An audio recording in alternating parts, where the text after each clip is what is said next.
I wasn't trying to have an identity crisis. I was just cleaning out my closet. This whole thing started because I went and put on a shirt that didn't fit. And for a second, I thought to myself, maybe I'll keep it. Maybe I'll fit into it again. So I went and put it back on the hanger like a delusional little promise to myself. My closet then screamed at me, "Welcome back, loser!" And before I knew it, I was sitting on the floor surrounded by every version of myself that I had been in the last decade. The woman who tried to be a certain body size, the one who had a corporate career, the one who thought she'd love wearing shapewear. But here's the thing. Some part of me still couldn't let go, not just of the clothes, but of the version of me that they were attached to. The one who was always trying, always performing, always ready to show up if things got hard enough. The one that looked like she had it all together. I thought I was just making space, pulling a few things out that I didn't wear anymore, clearing out a shelf, doing something vaguely responsible. I thought it would take an hour.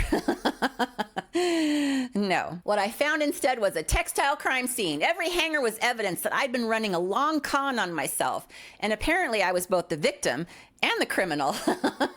CSI, Banana Republic, starring Sheila Hammond as the unreliable witness.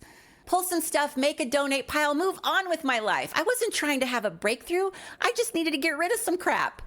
Sitting there, I realized that I wasn't organizing anything. I was stalling. Because letting go of the clothes meant admitting that I don't need them anymore.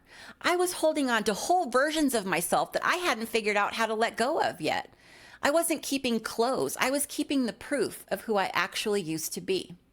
It had nothing to do with fashion. It was survival in drag. And if I let those clothes go, I'd have to admit that I'm not trying to survive like that anymore. This isn't about decluttering. This isn't even about cleaning out my closet, although there was something in there that I didn't expect to find. Stick around for that. So yeah, backup versions of me all over the place. I have lots of them. The ones I kept on hangers, in bins, and definitely in denial. Some of them still had tags. Some of them still had hope. None of them had stretch, and all of them had a bad attitude. I had clothes in every size that I've ever been in because when you've had 3 weight loss surgeries, you learn not to trust your body to stay put. I kept the smaller sizes just in case I lost the weight again, and I kept the larger ones just in case I didn't. It wasn't about hope or grief. It was about preparing for whatever version of me might show up next because none of them ever felt permanent. At the time, I told myself I was being practical, but now I know I wasn't holding on to fabric. I was holding on to fear. Fear that no matter how far I'd gotten, I'd still end up back in a version of myself that I had outgrown. And honestly, I had no interest in rehashing all that again. I had clothes from my career phases, from professional to business casual. I'm not going back to that version of my life, especially blazers and pantyhose. But I kept them just in case I was drafted back into corporate combat like a boot camp Barbie. I had clothes I kept for nostalgia, except they weren't that special, they didn't fit, and I never even looked at them. I just didn't throw them away. I like wearing black, but my closet still had bright colors that I never liked because other people were weirdly uncomfortable with me dressing like myself. You should wear more color to brighten yourself up. No, you are not the boss of me anymore, random person. I had heels that I physically couldn't wear anymore because they wrecked my knees, but I kept them just in case I suddenly got invited to a gala and also became someone who actually would want to attend a freaking gala. I had jeans that technically looked good, but only if I was standing still, breathing shallow, and didn't plan to sit down or eat anything. Y'all, I freaking like elastic waistbands. I like being comfortable. At this point, I'm just embracing my inner comfy badass. And honestly, I've never felt more like myself. Elastic waistbands are like my love language now. And honestly, I've never been more dangerous. Turns out loving who I am right now means dressing for the woman that I actually became, not the one that I used to think I needed to be. I'm not dressing for my past anxieties or my future fears. I'm dressing for the today me, the Tuesday afternoon me, who likes being comfortable and has opinions about everything. There was so much pressure in that closet. Pressure to shrink, pressure to perform, pressure to return myself to a version that I've already outgrown, but I wasn't ready to bury. I'm not going back, and I'm done keeping clothes that will assume I will. I need to feel like myself. What's something that you've held on to, not because you love it, but because some part of you was scared to let it go? Tell me what's still in your closet, metaphorical or not. I'm not dressing for optics anymore. I'm dressing for oxygen. The clothes were never the point. The fear was. I'm not returning to that life. I'm releasing it. I'm living the one that I have now. But halfway through filling that second trash bag, one thought kept nagging at me. What if I wasn't just killing off the bad stuff? What if I was murdering a version of myself that actually had something good to offer? Once I got honest about who I actually am now, the decision wasn't as hard. It was just final. I didn't hold things up one by one and asked if they sparked joy. I didn't thank them for their service. I grabbed handfuls. I went scorched earth on that bitch. I tossed them into bags. I didn't even think about it. I just went hard.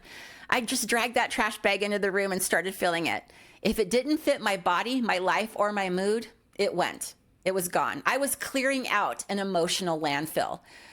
Now, side note, if you need backup for your personal identity purge, I do offer one-on-ones. Emotional triage, no platitudes, pants optional. I got rid of the pants that cut off my circulation, the blouses that I wore to look competent but were totally uncomfortable, the shoes I couldn't even walk in but I kept for events that don't exist, the someday jeans, the maybe dresses. And every time I dropped another piece into the pile, I actually felt lighter. Not because I was downsizing, but because I was done. Done bargaining, done pretending, done keeping artifacts from a life that I no longer live. This wasn't a rebrand.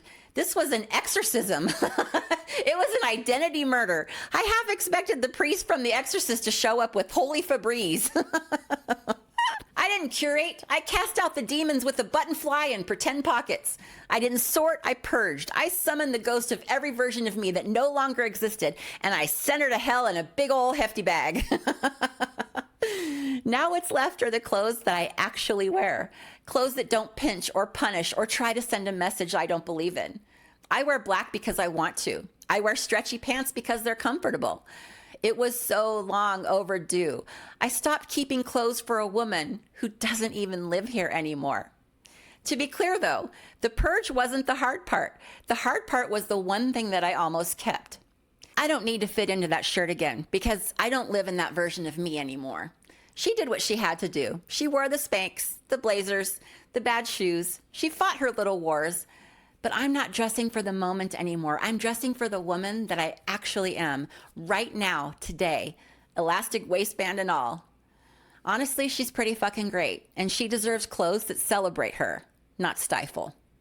And that life is comfortable, elastic-waisted, black-clad, fully armed with opinions. That's the woman left standing.